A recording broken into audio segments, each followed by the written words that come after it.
Daumantai, baigtas pirmas etapas, pirmiausia kaip rungtynės su Šakių Vyčiu, kodėl baigėsi taip, kaip baigėsi ir kaip gal rungtynių metu ėjosi viskas kaip sekėsi.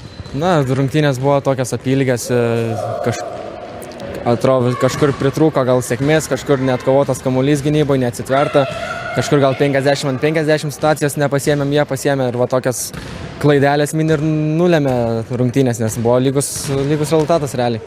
Aišku, kad Šakiai mes tritaškius ir pataikys tikriausiai ir šiandien, nežinau, buvo per daug gal tų laisvų tritaškių? Na, gal ir buvo per daug, bet ir įmetė kai kurie žmonės, kurie turi mažesnį procentą, tai čia gal kažkur biškai rizika nepasiteisino, dar kažkas tai. Buvo ir klaidų, kur įmetė ir tie, kuriems turėjom neleisti, sakau, iš tų klaidelių vamynį, kur vienas kitas tritaškis, kurio neturėjo būti, ir nulėmė rungtynės. Pačiam pirmos rungtynės be kaukės apsauginės, kaip jauteisi, kaip sekėsi, gal keista jau žaisti be kaukės? Geras jausmas pagaliau, nes vis tiek ta kaukė kaip ir pagal veidą pagaminta viską, bet vis tiek šioks toks kliuvinys yra, tai pagaliau galiu žaisti be kaukės ir tikiuosi viskas bus gerai toliau.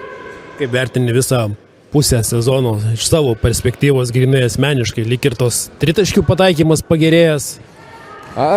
Asmeniškai neblogai, bet žinot, kas iš to asmeninių rezultatų, jeigu stovim 8, turim gerinti kaip komandinį žaidimą, nes čia žaidėjų turim, atėjo Aurelijus, Marijus, atėjo 12 gerų žaidėjų turim, tai kaip tik mums dabar reikia to komandinio darbo, nes asmenybę mes turim, reikia tik tai susilipdyti kaip komandai, gynybą, puolimą ir dabar tik aukštyn turim lipti. Dar vienas toks vis tiek iš asmeninės perspektyvos, žiūrovai pasigenda šuolių, dėjimų, jau nebenori. Gal ir situacijų nebūna, ar tiesiog tas žaidimas šiek tiek jau kitoks, jau bandai skaityti labiau tą žaidimą, gal tie metai daugėja truputį, gal biški proto ateina, kad į medį nebereikia lipti, tai taip ir gaunasi tiesiog.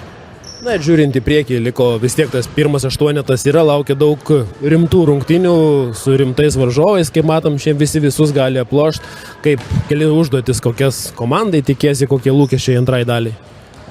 Manau, kad rungtynės po rungtynį eiti ir gerinti žaidimą, nes tiesiog dabar jau nebeturim kur žemiau 8 vietos, tai tik eiti kiekvienas rungtynės, kautis, lūktis ir bandyti po tą taškelį vis imti ir kilti viršų.